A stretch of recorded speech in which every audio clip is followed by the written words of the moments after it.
Hi, once again, this is Brother Teacher, Reginald.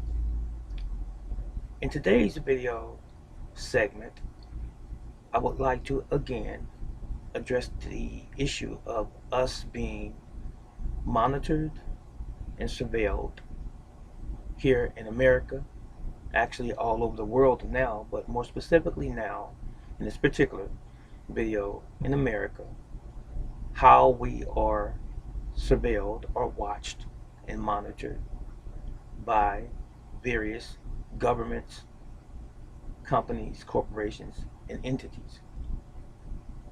Our digital fingerprint. Yes, digital fingerprint. Now, I'm going to take my time in an attempt to express this to you my way. I don't have a presentation planned and written out eloquently and so forth. I'm not going to, because I'm talking to regular, ordinary people as one of your own. Now, why is it important to know that we're being surveilled and watched 24 hours a day, 7 days a week?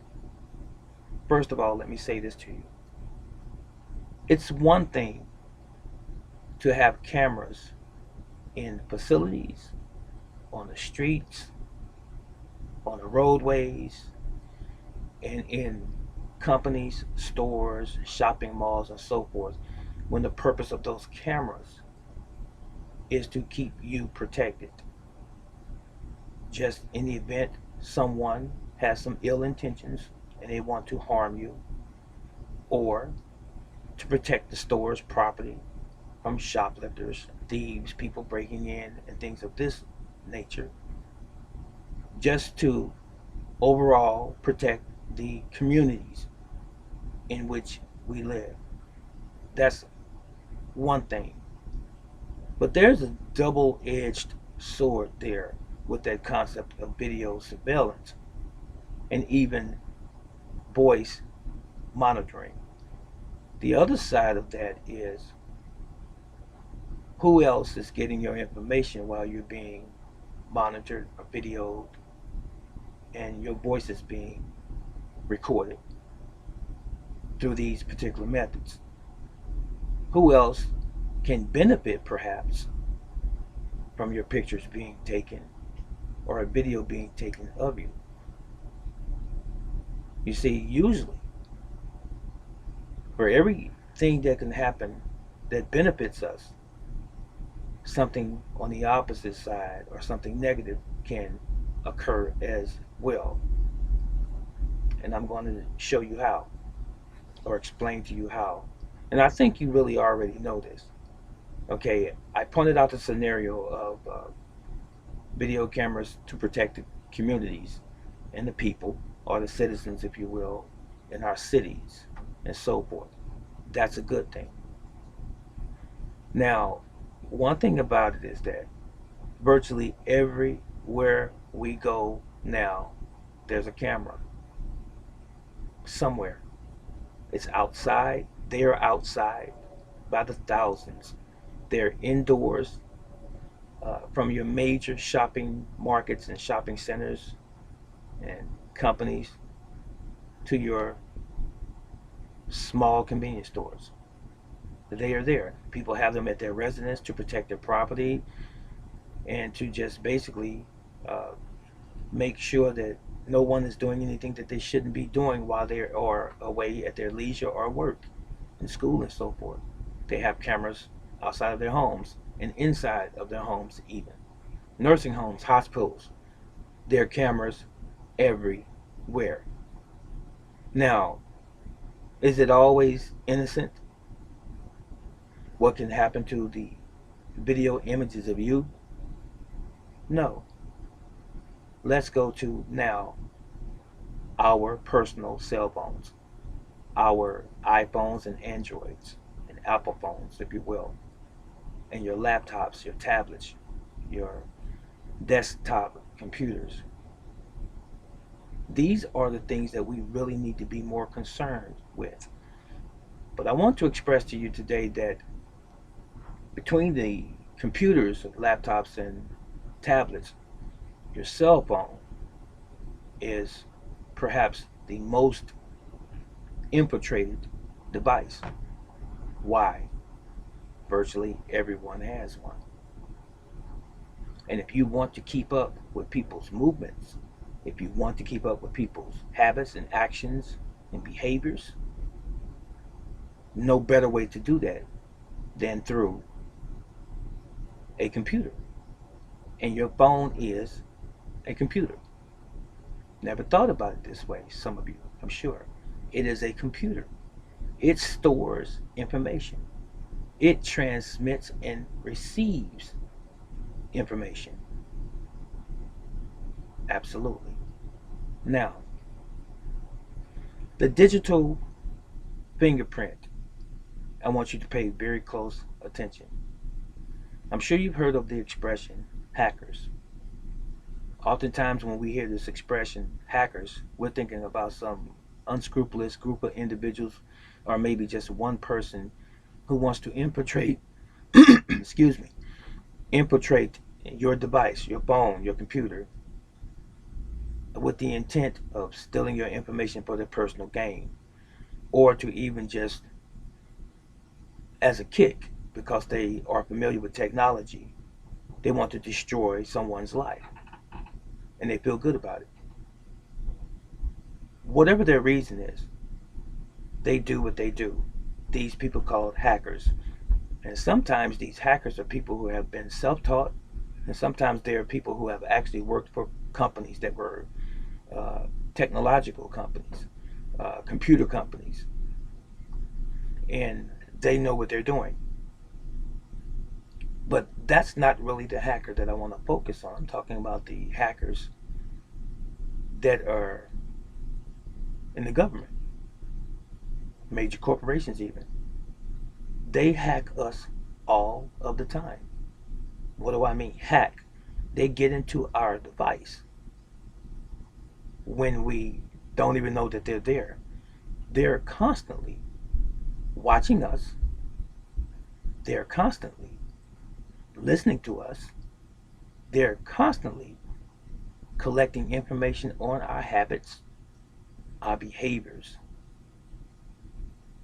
who we speak to, where we shop, the good and the bad that you may potentially do on the internet through your regular computer and especially through your phone. That information is always constantly being collected. Some might say in the cloud. If it's in the cloud, that's true. But there are various other methods that they can collect your information through. Now, let me move on to this. There was a time when we had an analog system, they called it. And then we mandatorily went to something called the digital age, the digital world, where everything is done digitally and no more analog. You see, when we had analog, we had control over what was going on, and our information could not be breached, at least as easily as it is today.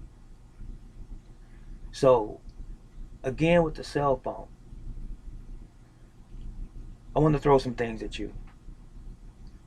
First of all, your cell phone, the most general, basic purpose of a cell phone is communication. Let's back all the way back 50 to 100 years, if even 100. What was the purpose of a telephone? To communicate with another party, another individual, somewhere else. You call them, hello, how are you doing, mom?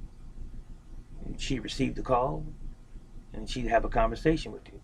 Or she can call you, and you would have a conversation. That's the basic purpose of a phone.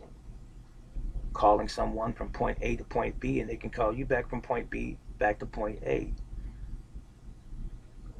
Basic purpose of a phone. But because of the advancement of technology, the phones have turned into something way much more complex, highly sophisticated devices. You can not only just call an individual and they call you, but you can also send people money through your phone, through various apps or applications. They can send you money in return. You can pay bills through your phone. You could get onto the internet by way of your phone.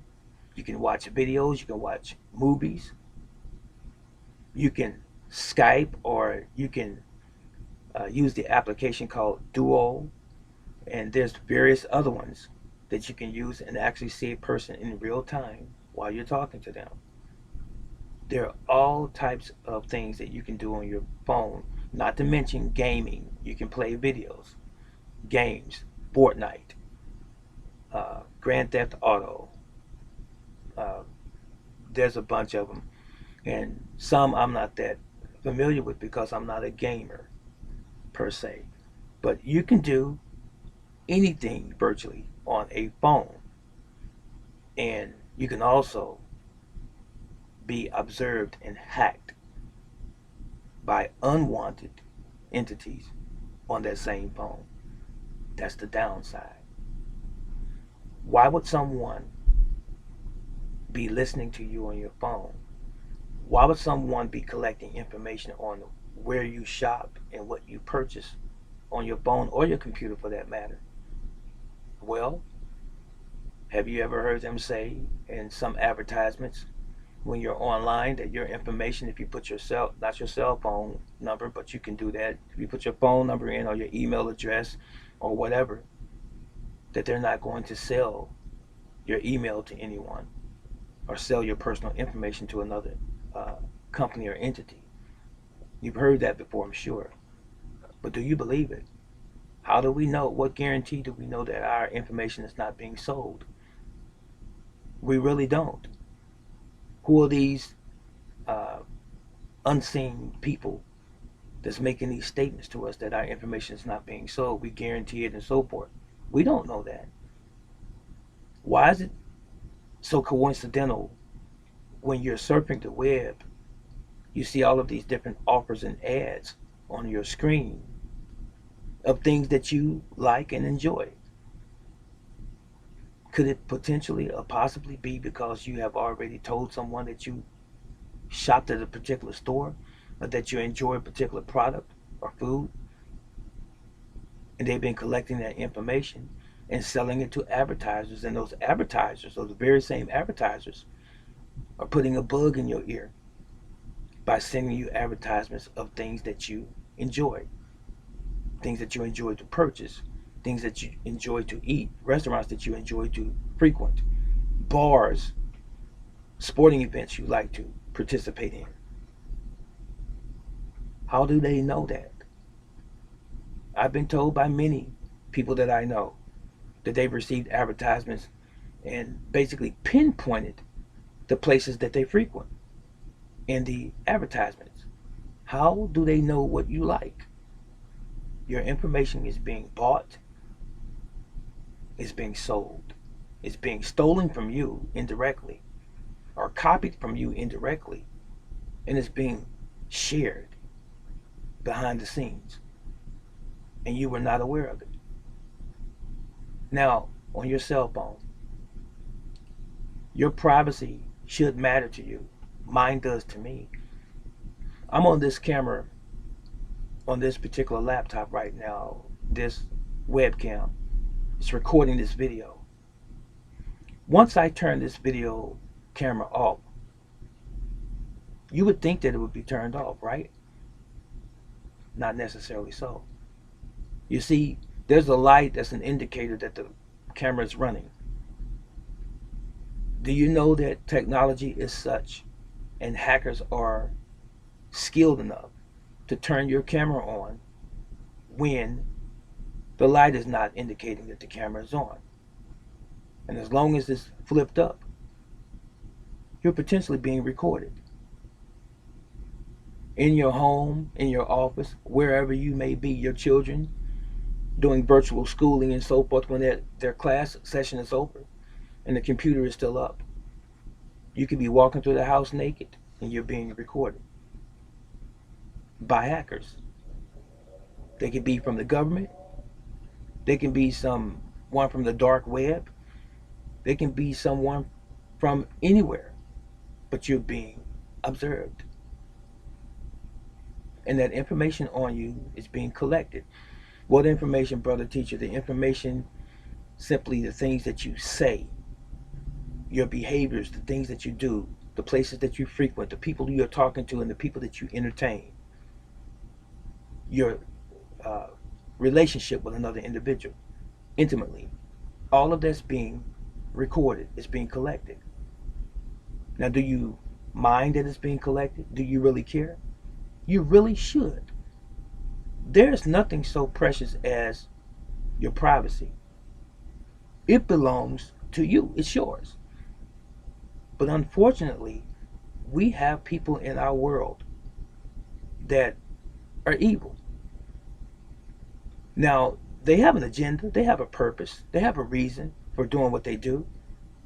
Now, if they disclose to you and I that they wanted to record certain information from us, 99% of the time we would say, no, I'm not going to allow it. And they know this. That's why they do it in a stealth mode. They do it unaware to us. We are not aware that it's going on. So they're basically, in a sense, stealing your information without your knowledge. And they're utilizing it. And if they're not utilizing it presently, it would be utilized and can be utilized in the future against you. Okay, now on the cell phone, as I began to say, your cell phone is always on, especially if you have a new cell phone, a newer cell phone within the past 5 to 10 years, I would say, and especially all of the new iPhones that keep rolling out every several months to a year. That information is more and more complicated, more and more sophisticated, more and more technologically refined. And they're copying everything about you, your digital fingerprint.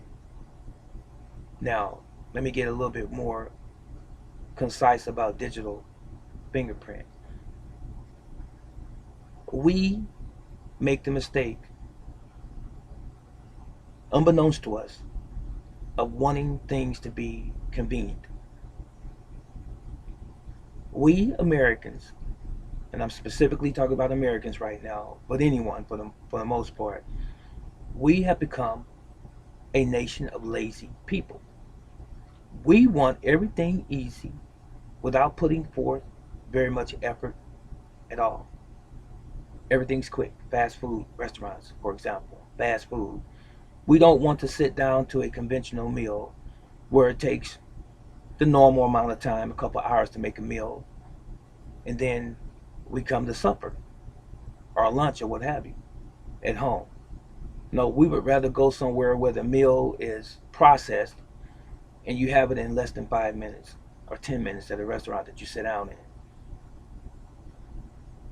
What does that say about us? There's nothing wrong with wanting to be served sometimes. I don't have a problem with that myself. But we need to get the big picture. We need to start doing things for us that we're able to do for ourselves and not depend and rely so much on other things, other people, other entities to do things for us. Not artificial intelligence even, which is our phone. It's an artificial intelligence. When you call your utility company or your cell phone carrier company and you get a computer talking to you as opposed to a person, it has your information already in the system. All you have to do is speak into your phone and it say, okay, got it. That's the computer talking or the artificial intelligence that's speaking to you. Is there anything else I could do for you? These are not people anymore because you don't have to pay machines. All right? Now, your cell phone is on all of the time. There was a time when the cell phones had batteries. Many of them still have batteries. Several phone companies still have phones that they put out that have batteries. Batteries that are removable, I should add. But now they have phones that the batteries are built into the phones. There's a reason. Note that I said a moment ago that our phones are always on. And remember a few minutes ago, I also spoke about your computer and the light on your camera, your webcam being on. And hackers have a way of tapping into your system, your computer, and recording your actions. And the light doesn't have to be on. That way you wouldn't know it was on. Your phone is the same way. I have a cell phone laying alongside me right now that's on. Just because the screen is dark, just because I clicked off of a particular page or what have you, or window, doesn't mean that the phone is off. I mean, if I had the alarm set on that phone for 5 minutes from now, for example, we know right now, before that 5 minutes expires, that the phone was off, or we thought it was. But when it's time for that alarm to set off, the phone comes back to life. And the alarm comes on. So does that mean that the phone was completely shut off? No, it was not shut off. It was still on. Because it remembered that the alarm had to go off in 5 minutes. What makes you think, or anyone think, that the phone can't be on before the alarm even signals us? Do you get what I'm saying so far? So, same thing is true. When you're using your camera on your phone and there's a light on, when you're recording something on your phone and the light is on, did you not know that there are corporations and companies and hackers that can record you through your phone when your camera is not intentionally on by you? If you have your phone, let's say, propped up against a wall, a book, or what have you, and it's standing up, and you were on, let's say, a video chat with someone you knew, and you say, okay, I'll see you later, and the phone seemingly turns off. As long as it's still standing up like this, that camera's facing you. What makes you think that a hacker or someone cannot see you through that phone at will? Same as the laptop or the desktop computer or even the tablet. It has a camera, right? Who's controlling the technology?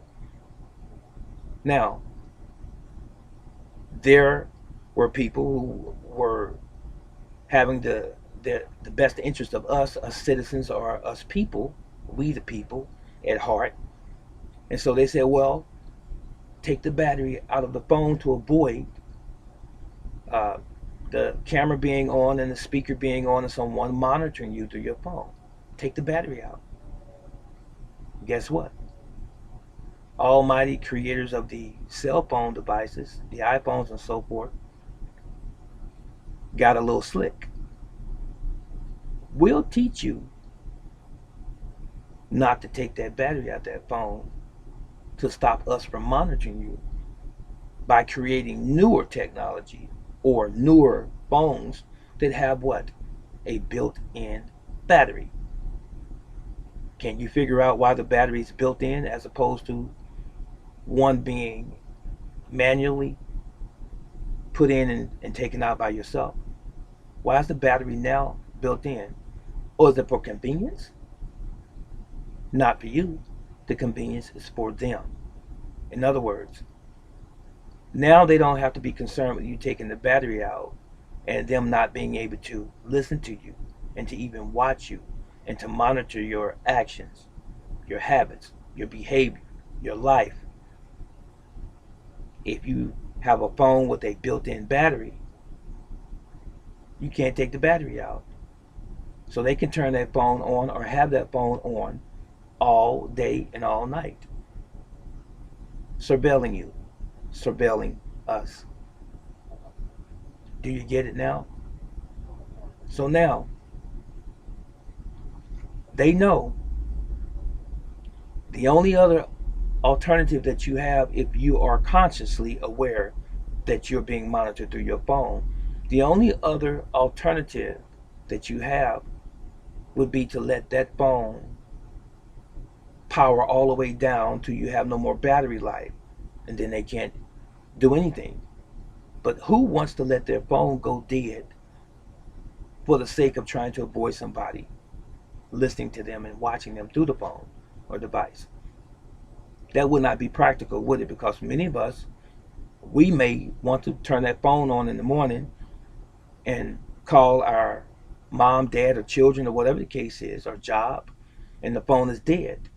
Okay? You don't want to do that. So, what I would suggest to you, instead of letting your phone go completely dead, the one that has the permanent battery, that is, I would suggest to you to take that phone and put that phone in a sock, a towel, and stick it up under your bed or under your mattress so that you can't be heard and you can't be seen. It doesn't mean necessarily that your location won't be found. Now, you can turn your location off, your Google location off, or whatever your system is. You can turn your location off if you choose to do so, unless it's absolutely necessary that you have it on. If you're ordering food and you want someone to be able to deliver to you, or you need an Uber or a Lyft, I can understand why you would want to have your location on. But outside of that, you should turn it off at all times, because you're being monitored through GPS, right? Through satellite. Now, again, if you don't want to be listened to and watched, and the activities in your home being recorded, that's just one suggestion. Wrap your phone up in something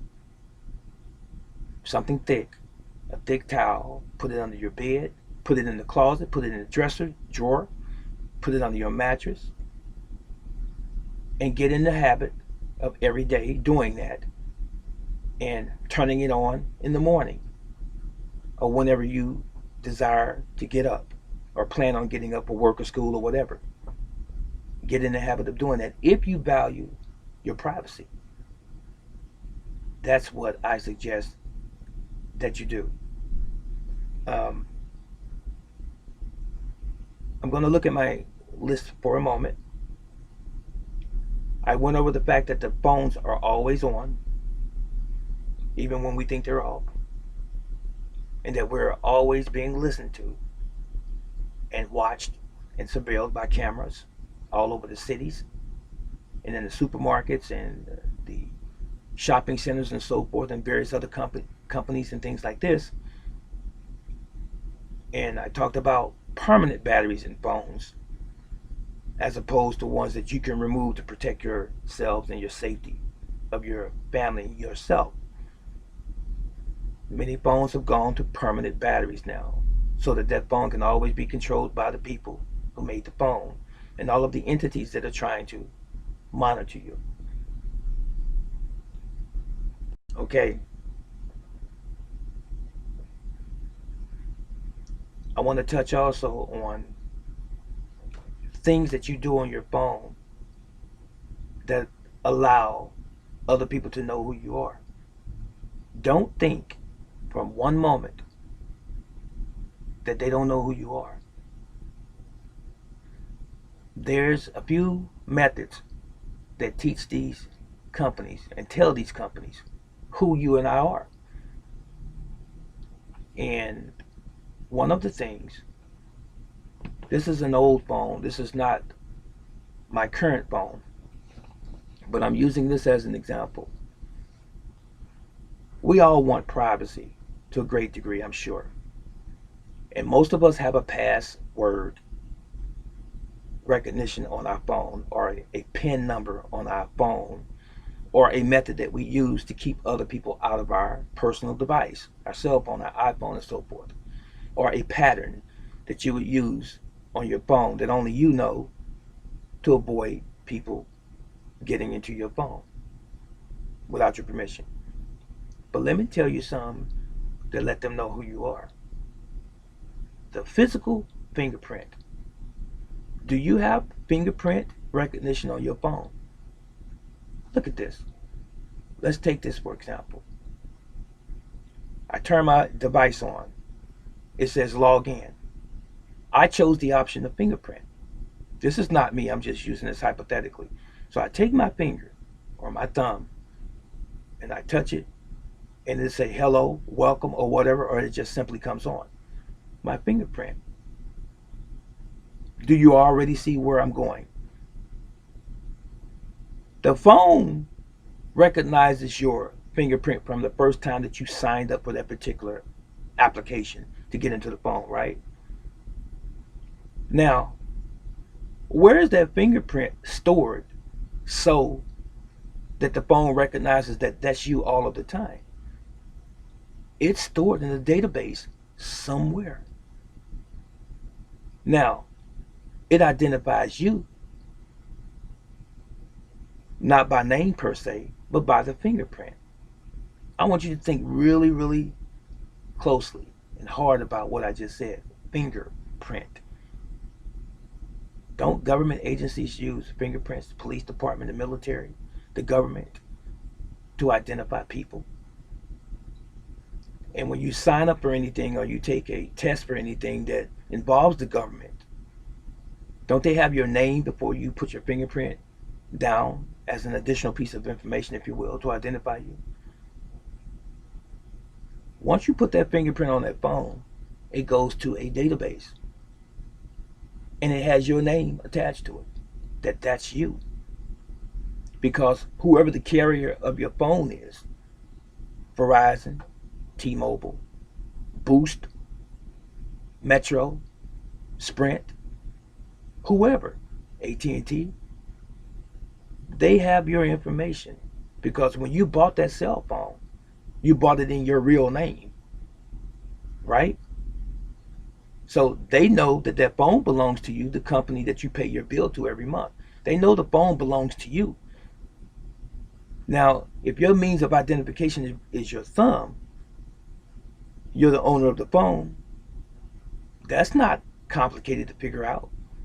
Put two and two together. The thumb on the phone that belongs to Joe is Joe's thumbprint, and whatever Joe's last name is. So if that company that you bought the phone through or the service, the carrier company, was ever asked by the police, the FBI, or any other government agency, did they have an individual by the name of Joe whatever as a buyer of a particular phone and having a particular phone number, they also have Joe's finger or thumbprint to further say that that's yours. And don't let the government agency already have, let's say the police department, for example, already have your finger and thumbprint. They match the one in your phone to their records and say, that is him. That is Joe, whatever. Do you get it? These are just rough examples. Now, I said the finger or thumbprint, right? So what I'm telling you to do today is to stop doing that. Stop using your fingerprint. If you've already done it, your information has already been collected by certain groups, certain organizations, certain entities. You can still stop doing it today to stop it from further being shared. The other thing is facial recognition. Why in the world, in the protection of your privacy, would you want somebody to know your face? Now, we know that we share our face or our image on these duos and these Skypes and these other things when we're doing video conferences and conversations with people. We know we share our image or a video of us on there, and especially if you're on YouTube and you're doing a video of yourself. We know that. That goes without saying. But as a form of identification to get into your phone, here's my face. Who else has that image of my face? Still associated with the same phone I bought from the company that has my real name, my address, and my phone number. Now, who has the image of my face? Who is that information being shared with? Now, I said finger and I said face. What about your eye or retina scan? You ever thought about that? Look through this particular camera and it takes a picture of your eyes. And it's not just exclusive to phones. It's through other systems as well, to include computers. It will scan your eye. And that's how it identifies you, and that's how you shut the system on, or you turn the system on, through your retina identification. So 3 things I just mentioned: fingerprints, facial recognition, and your eye being scanned. Those 3 methods shun away from. Now, so what's left, brother teacher? That's probably safer than those. The passcode to get into your phone. It should be something that you want to make difficult, not simple numbers, because that can usually be hacked into. You don't want to do, for example, if it's a 4-digit passcode that you're using, or PIN, 1, 2, 3, 4. That's commonplace. Most people already know that that's elementary, and that's a very simple passcode, and they can hack that any day. If it's 4 digits or more, 6 or more, 8 or more characters, if you will, make sure you put some pound signs and some star signs and some asterisks and some numbers, some uppercase and lowercase letters in your passcode, and take the time to memorize it. Write it down, put it in a safe place in case you forget it. I know, because our lives are so involved these days, because the world is moving very, very rapid, and we have a tendency to forget things. Now, while I'm on that, stop allowing your system to keep you signed in. Stop allowing the companies that you visit, the places that you shop where you have to use a password, stop keeping these, or allowing these companies to keep you signed in, because they will ask you that. That's an option that you have. Now, the reason some people, or many people, want to stay signed in is because they may forget their password. That's why they want to stay signed in, and innocently, not thinking that someone can hack their system or get into their account. Now, what if someone got into, or let's say took your laptop computer or your tablet, and they could get into your tablet or your laptop, as an example? If you are a member of Amazon or Facebook member or YouTube, there are passwords that you need to access those accounts. But if you've already given them permission to keep that account open, or your site open, or your page, whatever the case is, keep it open and you signed in, if you've already given them consent to keep you signed in, when someone gets your computer or your device and they say, well, let me go to Amazon to see what they've been shopping for, if you are already still signed in, all they have to do is go to the site under your name, or whatever your particular screen name is, or your membership name, and it just opens wide open, and they see all of your activity, especially if you have a banking account online. If you say keep me logged in, you're assuming that it's always going to be you. But if something were to happen and someone got access to your computer, your phone maybe, or your tablet, or whatever type of device that you have electronically, and you're signed in on all of these major platforms, you have basically just given everyone your information. They can see how much is in your account. You can make changes, or they can make changes to your account. They can hack into your account and do something detrimental to you. Did you not know that? So much for convenience. We need to stop depending so much on convenience and start thinking again. Start utilizing the gray matter in between our ears again. Start being consciously aware of the world in which we live, which is no friendly world. We're not living in a friendly environment. This is an environment, this world that we have to fight for our lives literally now. And you need to comprehend this. Now, two other things. When you're downloading apps on your phone, now everyone is familiar with Google Play. There's a reason why games are free on Google Play and various other platforms. Why they are free. Can you guess the reason why? They're free. I'll answer it for you. They're free because what better way to suck someone into a system whose intent is to steal their information by them giving you something free and something that you like to do, something that you enjoy doing, something that's appealing and intriguing to you. They're selling you something, not literally selling, but they're selling you something. In other words, in exchange for your information. So when you want an app on your phone, you go to Google Play because you're used to doing that. I want to play this video game. Okay. It's going to ask you questions. Do you give permission to Google or to whomever to access your photos on your phone, your gallery, your contacts, your camera?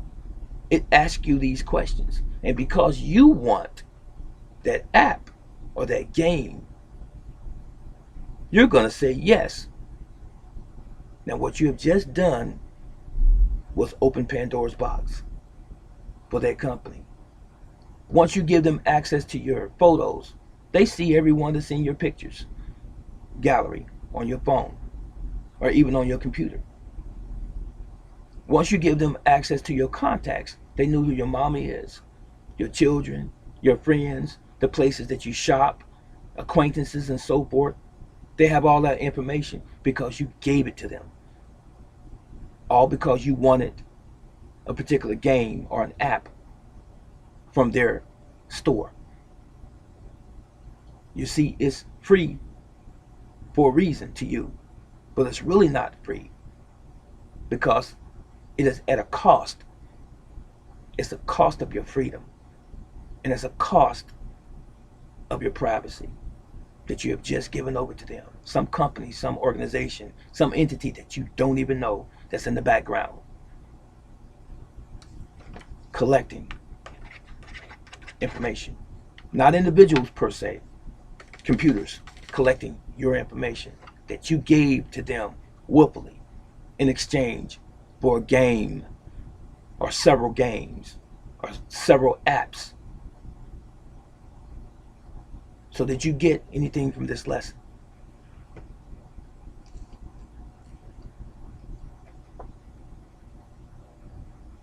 Now, I talked about don't choose to stay logged in. When you go to a site, do you want us to keep you logged in? Never. Memorize your password. If you forget the password, then do another password that you can memorize. Write it down. Get you an index card like I always do.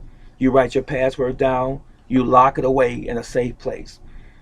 The same thing you should do with all of your personal information, all of your personal numbers. Always back them up on a hard copy. We used to call it in the Army. Hard copy. You write it down. Here's John Smith's name. Here's who he is to me. Here's his phone number. Here's the date that I made this out. Put it in the file. Lock it away. Don't tell anybody about it. If you ever forget that information, you know where to go, to the place that you have it safeguarded at. Just because you can't memorize it That's okay. It happens to all of us, especially when we get older and life is full for many of us. If you can't memorize certain passcodes and combinations to safes and locks and things like this, then write it down, put it away. When you need it, go to that safe place and get it. But don't keep saying, well, I'm going to stay logged in so I don't have to worry about trying to memorize this. You should memorize it. Take the time out of your life and take care of you and your privacy. I hope that you benefited from this. And there's two guys that I care a whole lot about. I'm going to leave their video clip down below, and I want you to take your time and listen to them about how our information is being stolen from us. One of them is Edward Snowden. Yes, Edward Snowden. He worked for the CIA and the government. And he told on them, he's a whistleblower, and he said that the government has been spying on us for a long time. It didn't take Edward Snowden to say that, but the fact that he did that makes him an American hero. It really does. And there's another individual that I'm going to leave the link down here in one of his videos where he talks about digital fingerprinting. He's very, very good, and he knows his stuff. So take the time out. Make sure that you are not busy. Take the time out for about an hour and listen to these two videos. It will just simply add to what I've already told you in my methodology, my way of expressing it to you. One human being to hundreds of thousands and millions of other human beings out of love. Take care of yourself and yours. And may Yahweh continue to bless you and yours. He loves you, and Brother Teacher loves you. Like and share this video, please. So long.